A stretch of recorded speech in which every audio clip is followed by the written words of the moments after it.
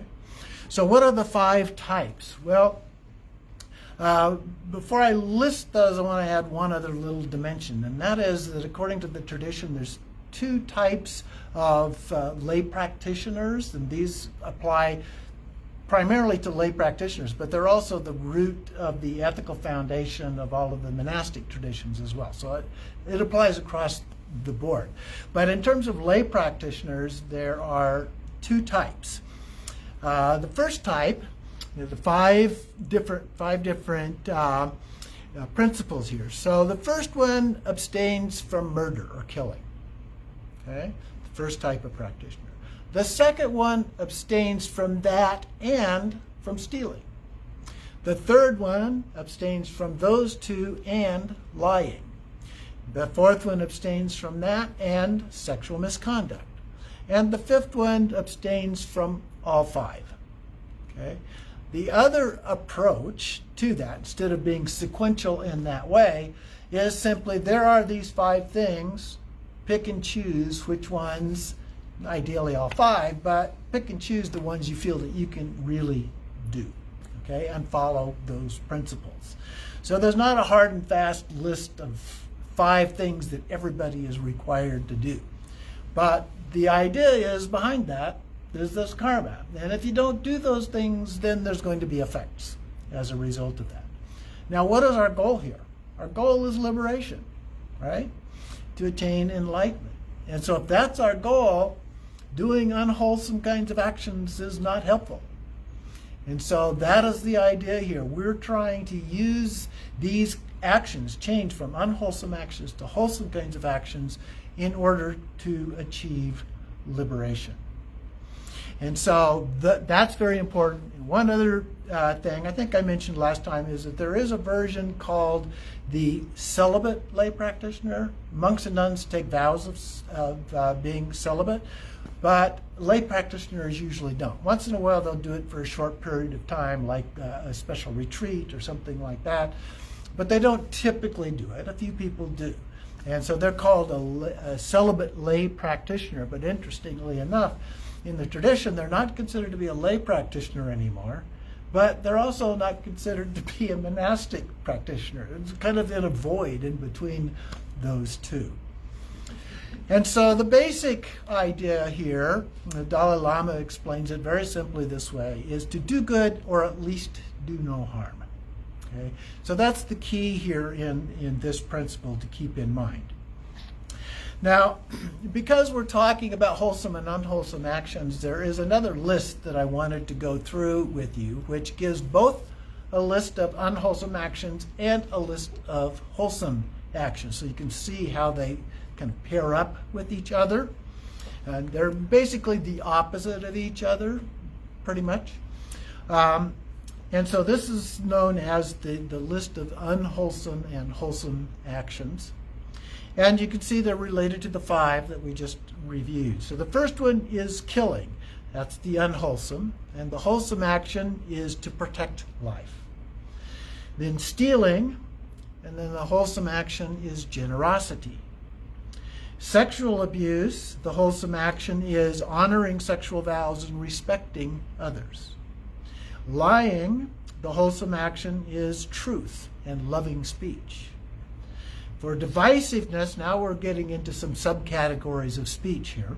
For divisiveness, the wholesome actions are reconciling or harmonizing. And then unwholesome is harsh words, and wholesome is pleasant words. Unwholesome is idle talk, and wholesome is meaningful talk. Unwholesome is coveting or jealousy, and wholesome is rejoicing. So somebody benefits from something, we rejoice at what they are, rather than being jealous about the fact that they got it and we didn't. The next one, next unharmful action is harmful thoughts. And the wholesome ones, helpful intentions to benefit others. And then finally, wrong views. And the wholesome actions for that are wisdom of ultimate truth and the true nature of things. So those are the actions that are pretty standard throughout Buddhist practice, throughout different kinds of lineages and all those kind of things. So it's a good list to keep in mind in terms of our daily activities. If we genuinely want to seek enlightenment, those are a really sound starting place for that. There are even some teachings where the Buddha said, if you do those, you will achieve enlightenment. You don't necessarily have to do other things, but of course there are other things that are very beneficial and helpful, and so that's important as well. Now, one of the last things that I wanted to do here then is talk about a few basic details that show up in some of the other teachings, in the Vinaya Code and so forth, just very briefly. The first and perhaps most important, I've mentioned before, is that intention is absolutely crucial. Karma is based on intentional acts, volitional acts. And so intention is what is most important. These are not formulated as imperatives, but as training rules. These are things, guides to help us learn to improve our practice. Some lineages include daily rituals for refuge and even observing those 5 precepts. We covered those a little bit in the practices we did this morning already. Didn't list them out in that way, but they are embedded in there. The first precept includes the one about killing, includes lives of animals and even small insects. The 5 acts of immediate retribution are included in there. Those are really the worst things that you can do, which are killing your mother, your father, an arhat, drawing blood from a Buddha, or creating a schism within the monastic community, which is like killing the Sangha. And then seriousness of taking life depends on intelligence and spiritual attainments of the one being killed. So it's not that all killing is the same. Okay, so within the tradition there are different levels of that. And we won't go into all the detail, but just to give you a general example, at the top of the list would be somebody who is a Buddhist master. And then somewhere in the middle would be an average human being. And down toward the bottom would be something like a snake or a mosquito. But they're all condemned actions. Okay, so keep that in mind as well. Some lineages also adopt vegetarianism related to this idea of killing, though some texts describe it as irrelevant in purifying the mind. We'll come back to that in just a bit. There are prohibitions of eating certain types of meat as well. We don't eat human flesh, dog, horse, elephant, leopard, tiger, lion, bear, hyena, or snake. Okay? Specifically prohibited. But it's okay to eat beef, pork, chicken, and fish. common things that we might eat in our culture. Professions that involve trade in flesh or human beings are prohibited. Abortion is generally considered as killing, but circumstances may be considered as a part of that. There are differences of opinion regarding killing animals that are suffering due to age, due to illness or injury, those kind of things, kind of letting them burn up their karma versus compassion for their suffering. But at a minimum, prayers for them should be said. And then I wanted to elaborate just a little bit on vegetarianism because it is an area that a lot of people don't fully understand. I mentioned a couple of things there in that list. There are many good reasons for being vegetarian, and certainly I would encourage those of you who are inclined in that way to do so. But what does the Buddha actually say? Buddha distinguished between killing animals and eating meat, and he refused to require vegetarianism as a part of that. Vegetarianism is considered to be a choice within Buddhism, as are other rules, as long as other rules are followed in terms of the killing aspect of that. Now, Ashoka, who lived about 250 years after the time of the Buddha, was a king that basically conquered the main part of the Indian subcontinent and was very influential. And he became, after he did that, he became a Buddhist and followed those principles, even had some of the sayings of the Buddha carved in stone, or these erected steels with carvings in them and so forth, of some of those sayings. In fact, those are the very first actual sayings that we still have of the Buddha, very earliest. And so he promoted vegetarian diets with no slaughter days. So certain days they were prohibited from slaughtering things. He banned some specific forms of meat, banned use of meat in the royal household, and even prohibited killing some vermin or pests, things that sometimes we really want to get rid of. Some lineages advocate vegetarianism within Buddhism. There are lineages that advocate for vegetarianism, and in some cases it's on specific days, celebrations, retreats, and that type of thing. Mahayana generally asserts that eating meat is a violation of compassion. And you can see where that would fit. Others assert that it's an act of compassion by the animal, taking the view that the animal itself is a bodhisattva in its own right. So you get different things, kind of a pure view. Tibetans generally eat meat. Well, after all, they had very few options in the land of Tibet at that time. Now they have modern transportation where vegetables and fruits and those kind of things are more available, as well as the diaspora, where so many of them now are no longer living in Tibet but in other countries where they have more access to those kind of things. Buddhism asserts that sometimes killing is actually ethical. Not something we hear very often. But self-defense, defense of others, and health reasons are also considered to be a part of that. For example, His Holiness the Dalai Lama has hepatitis B. And so his doctors recommended that he eats meat. And so he alternates days. One day he'll eat some meat, the next day not. Vegetarianism also results in killing countless insects and plants. So even though you're not killing them directly, but plants are full of insects.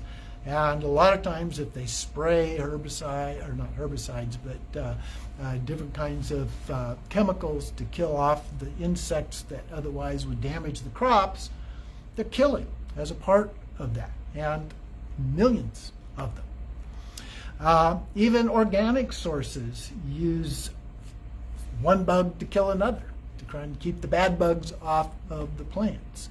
So there is no escape. When we look at life itself, we are all dependent upon eating either meat or plants or both. Okay? And so there's going to be some of that involved, no matter what we do. So there are some other monastic rules. I thought you might just be interested in these. They don't necessarily apply to lay practitioners.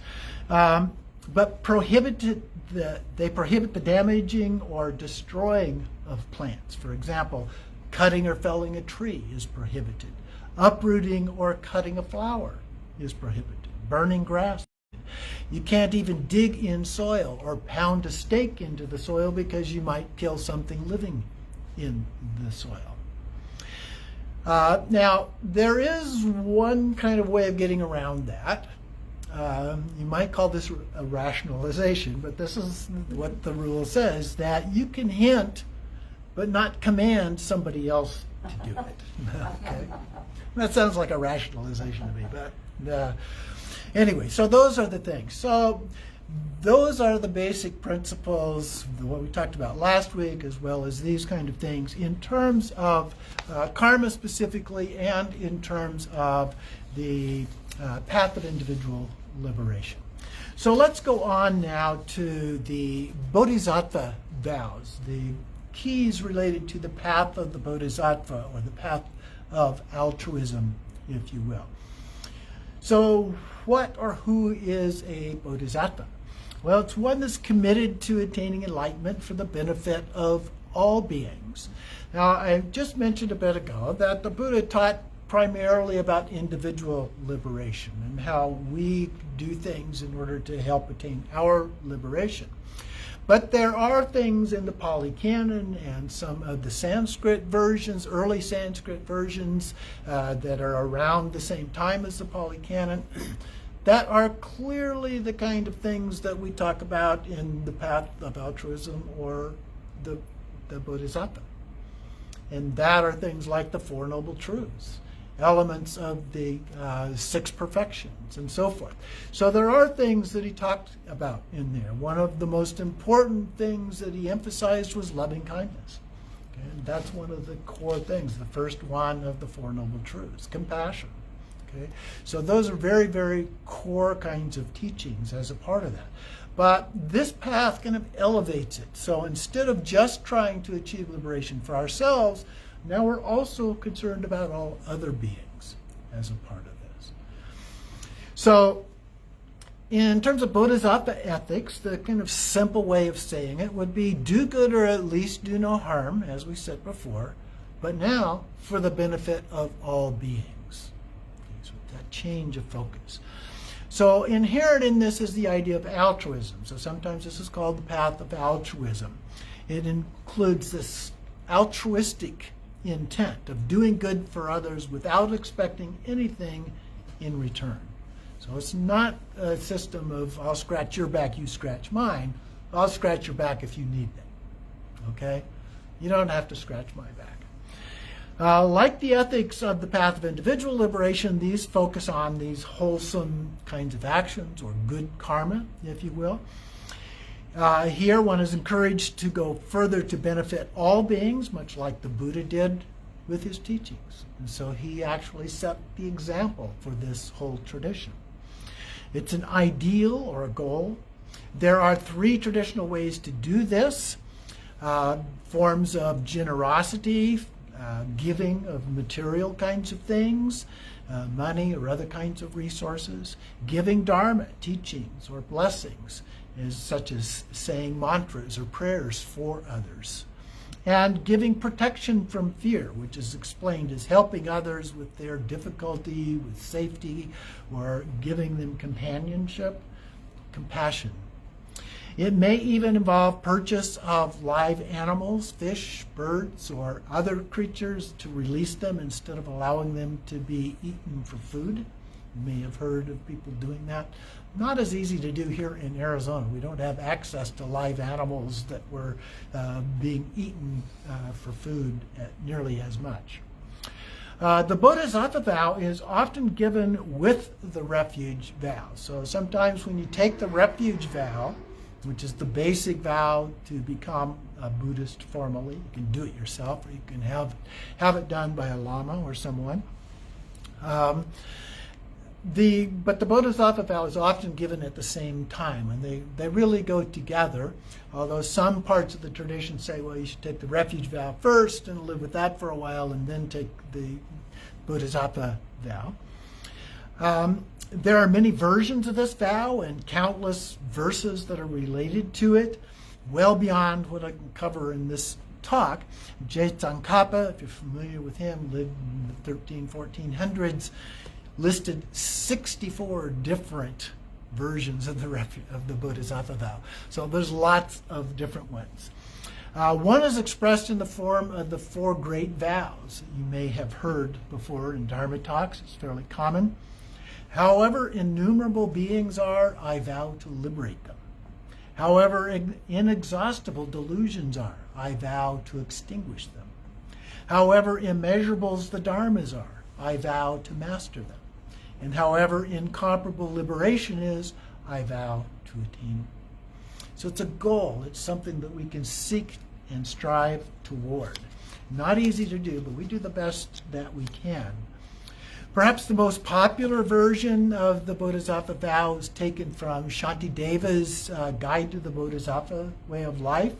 He lived around 700 CE, Common Era, which is often used.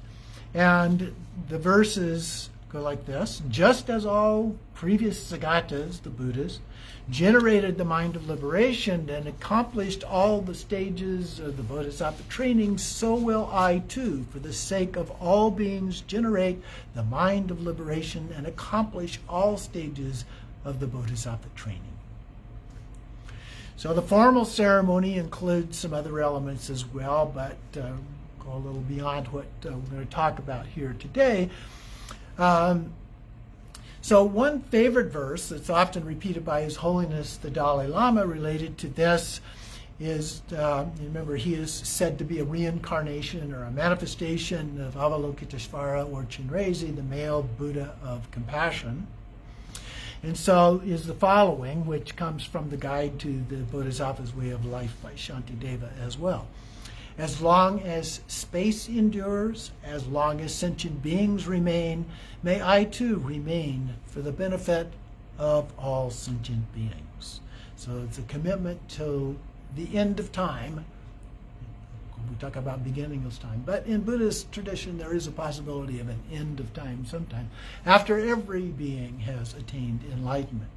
Shantideva's text is based upon the 6 perfections or paramitas: generosity, ethics, patience, persistence, meditative concentration, and wisdom. Those are the main practices of the Bodhisattva path, along with the 4 immeasurables: loving kindness, compassion, sympathetic joy, and equanimity. So the path of generosity, of course, means giving. We can give material things, as we mentioned just a bit ago, when we have those things and they are needed and can be used to help in some way or other. Or we can give time, which wasn't included in there, but that's another form of generosity, helping others in need. We can also give through our own devotion and practice. Things that we can do to help others on the path, whether it's the teaching that was mentioned or it's doing things to help others who are suffering in one way or another, in need of assistance. Examples include deity yogas. These are, we can actually do practices to help benefit others. Deity yogas like Chenrezig, Tara, Medicine Buddha, reciting prayers or mantras, etc. Among these verses that illustrate the ethical commitment of the Bodhisattvas are these, selected also from Shantideva, in this case, chapter 3. May I be a guard for those who are protectorless, a guide for those who journey on the road. For those who wish to go across the water, may I be a boat, a raft, a bridge. May I be an isle for those who yearn for landfall, and a lamp for those who long for light. For those who need a resting place, a bed. For all those who need a servant, may I be a slave. May I be a wish-fulfilling jewel, a vase of plenty, a word of power, and the supreme remedy. May I be the trees of miracles, the mythical wish-fulfilling trees, enduring in the sky and itself, enduring as the sky itself endures. For the boundless multitude of living beings, may I be ground and vessel of their life. Thus, for every single thing that lives in number like boundless reaches of the sky, may I be their sustenance and nourishment until they pass beyond the bounds of suffering. So it's a nice poetic way of explaining how we can fit in. Doesn't mean that we necessarily do those things in that way. I don't know about turning into a lamp or things like that, but the idea is when we see people's needs, we look for opportunities to practice, to do those things, to benefit others. These verses represent an example of a strong commitment to benefit others. Another set of verses related to the Bodhisattva vow that are often referenced by His Holiness the Dalai Lama and the subject of several of his teachings is the 8 verses for training the mind. Now, these are a little bit on what I would consider to be the extreme side, but that doesn't mean we have to take them literally, but again, as a source of inspiration to us that we can do more than what we are already doing. With the determination to accomplish the highest welfare of all beings, who surpass even the wish-fulfilling jewel, same idea as the wish-fulfilling tree above, I will learn to hold them supremely dear. Whatever I associate with others, I will learn to think of myself as the lowest among all, and respectfully hold others to be supreme from the very depths of my heart. In all my actions, I will learn to search into my mind, and as soon as an afflictive emotion arises, endangering myself and others, will firmly face and avert it. I will learn to cherish beings of bad nature and those pressed by strong sins and sufferings as if I had found a precious treasure very difficult to find. A little bit like Atisha's tea-boy.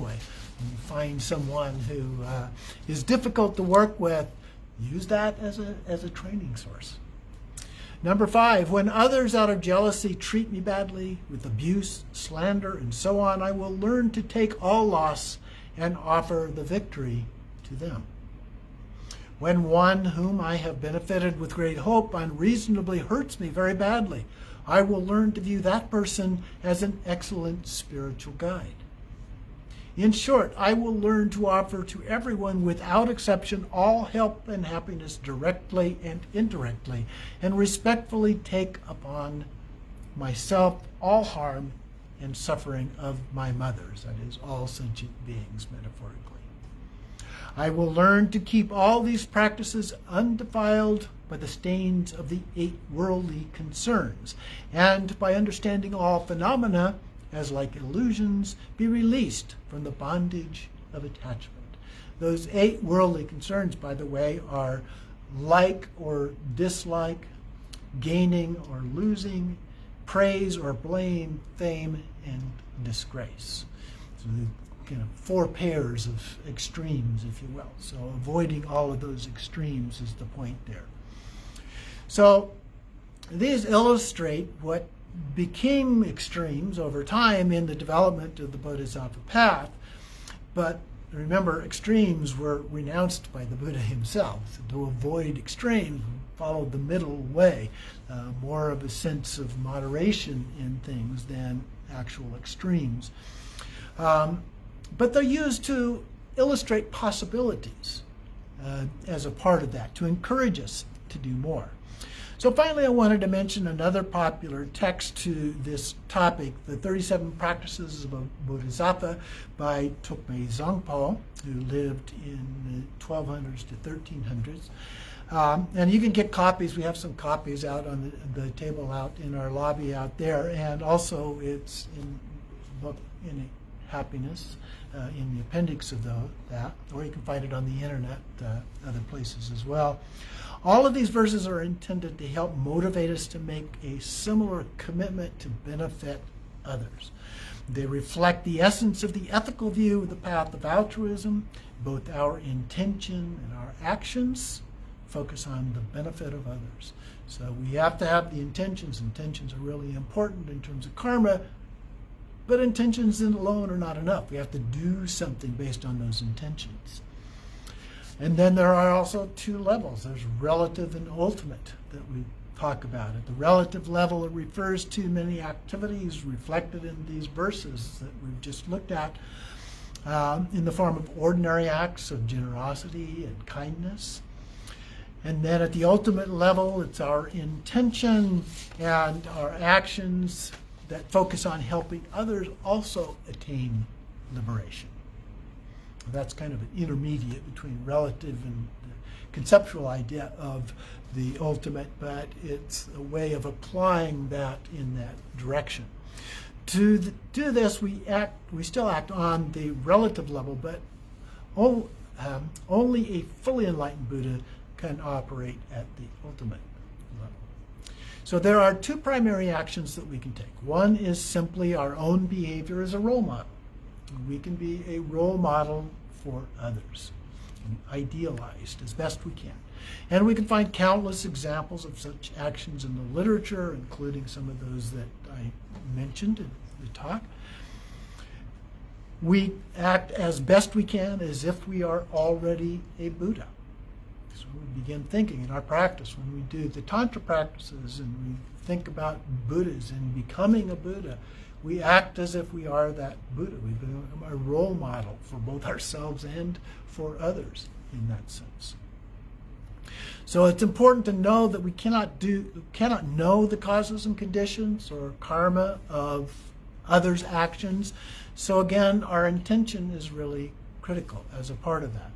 Some Buddhists say that because of this, we should not engage in actions that might interfere with the karma of another. Perhaps. But the logical extension of this approach is that we do nothing, ever. What about do good? Clearly the verses above state otherwise. Alternately, we can do what we believe in our heart is the best action to benefit others. As the most fundamental element in doing good is our intention. So never forget that.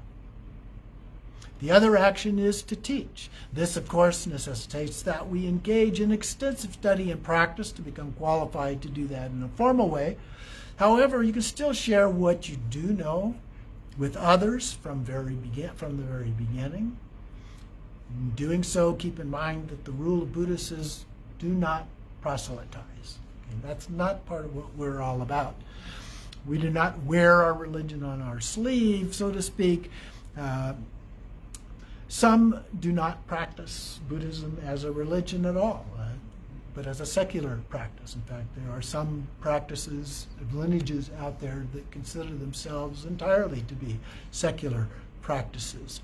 But we teach only by responding to inquiries that are initiated by others. So if others come to us and ask questions, I get questions all the time from people that know that I'm a Buddhist, and I'm happy to answer the questions within certain limits. There are some kind of things that are explicitly said that we should not engage in. But otherwise, we should be delighted to share with them, respect the view of others, and not attempt to impose our view on them.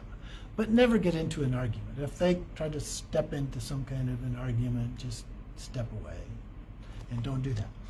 As in the path of individual liberation, the path of altruism summarizes our ethical actions in the form of 10 unwholesome actions to avoid and the 10 wholesome actions to follow that we looked at.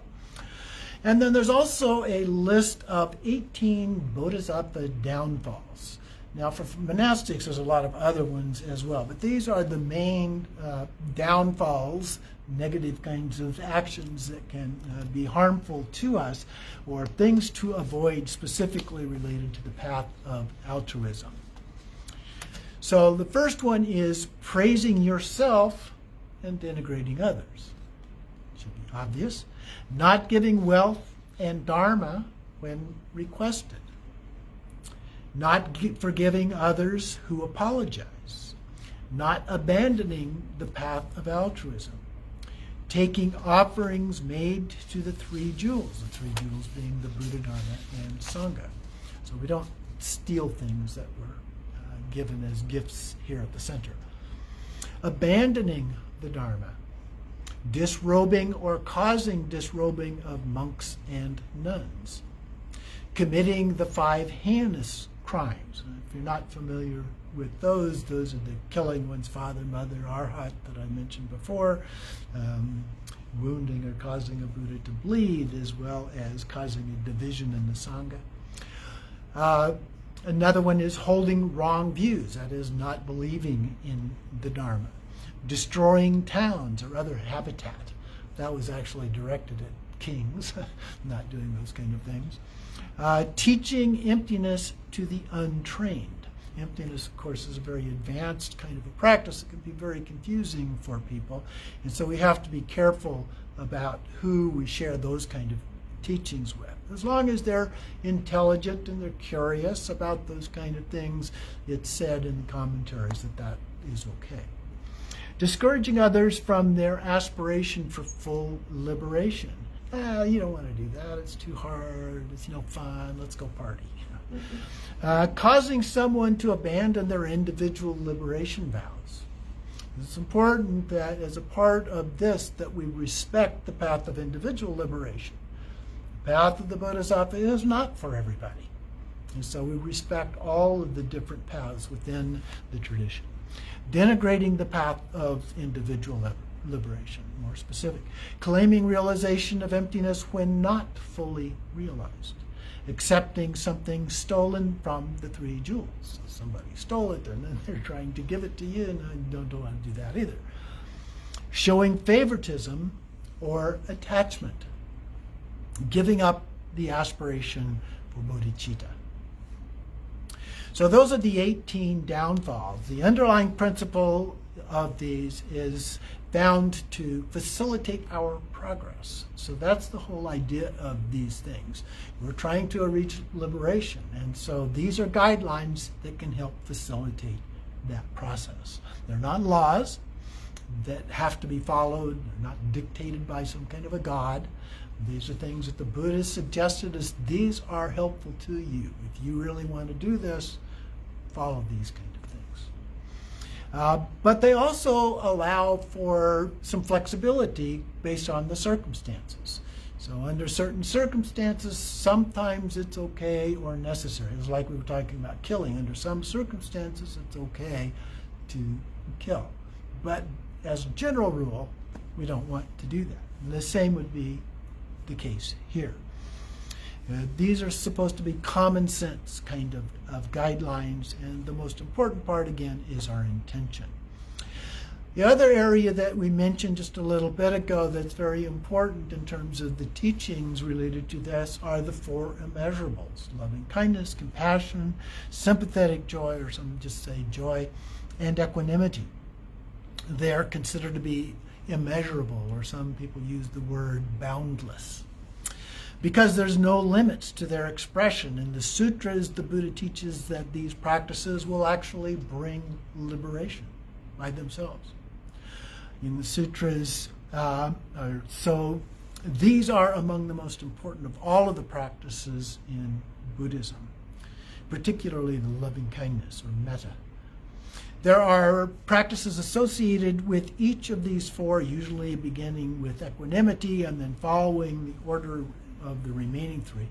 I've selected some examples just to give you a hint at some of the ways to do this. And so loving kindness, there's various forms of metta meditation, loving kindness meditation that you can do, building up a sense of love at your heart, and then you expand it out through your body, you let it radiate out to the people in your vicinity, and layer by layer out through the entire universe, and then you just rest and embody that feeling of loving kindness.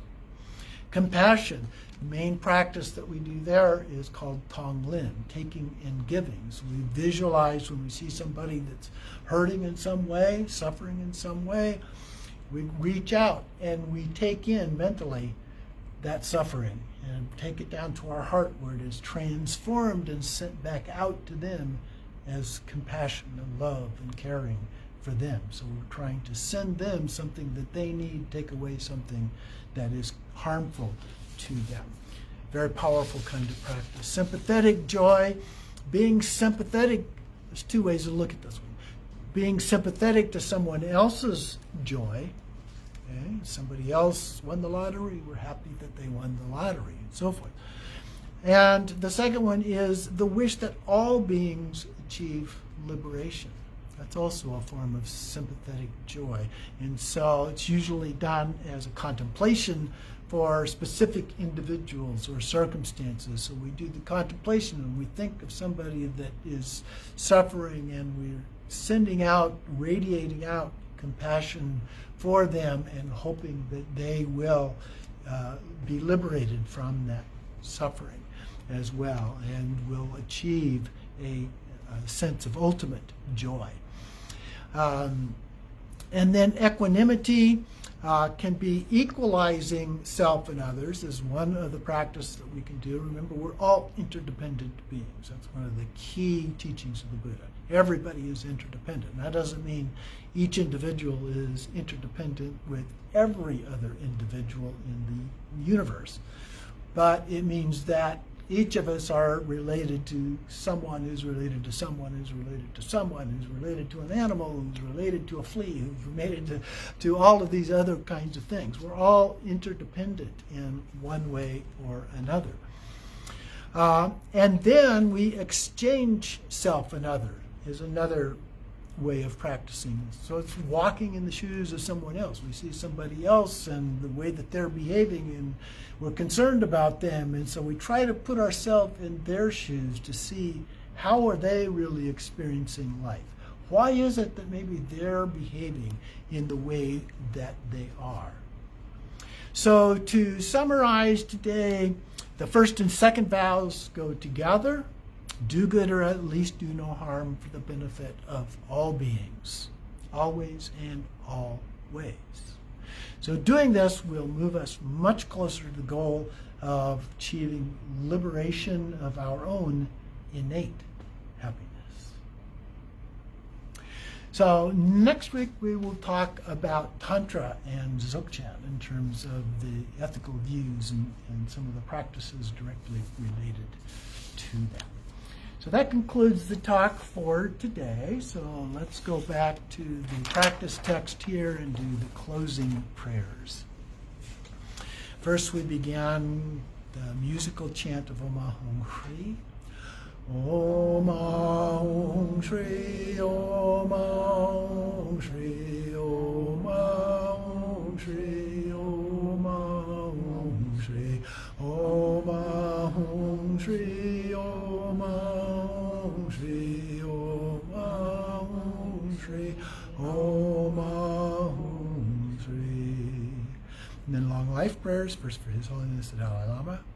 For this realm encircled by snow-covered mountains, you are the source of every benefit and bliss without exception.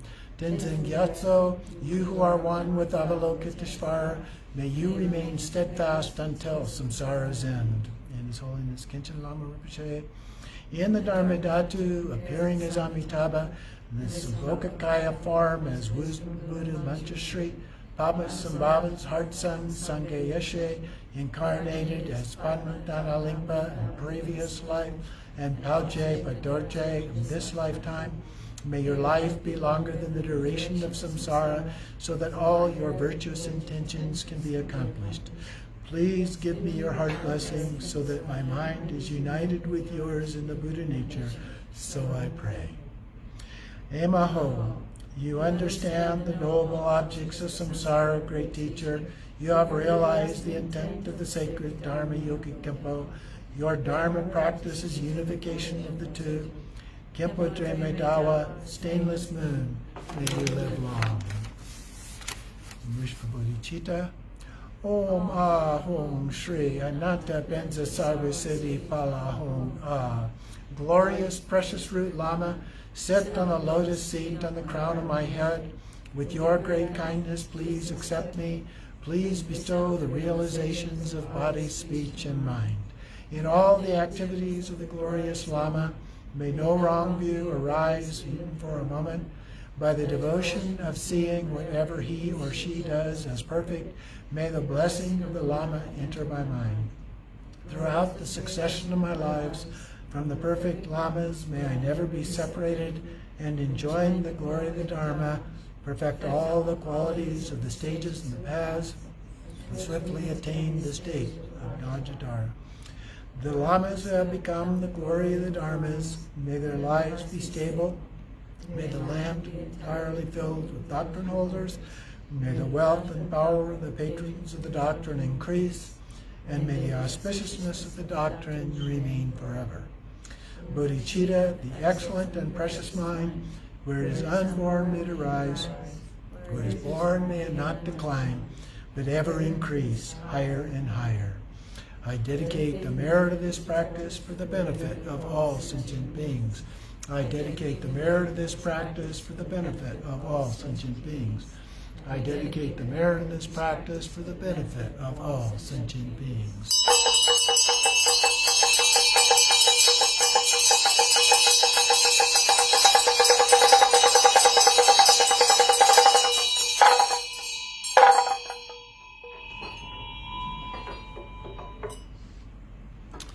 Thank you all for coming and participating today. Quick announcements. We have our Wednesday practice this week will be Guru Rinpoche.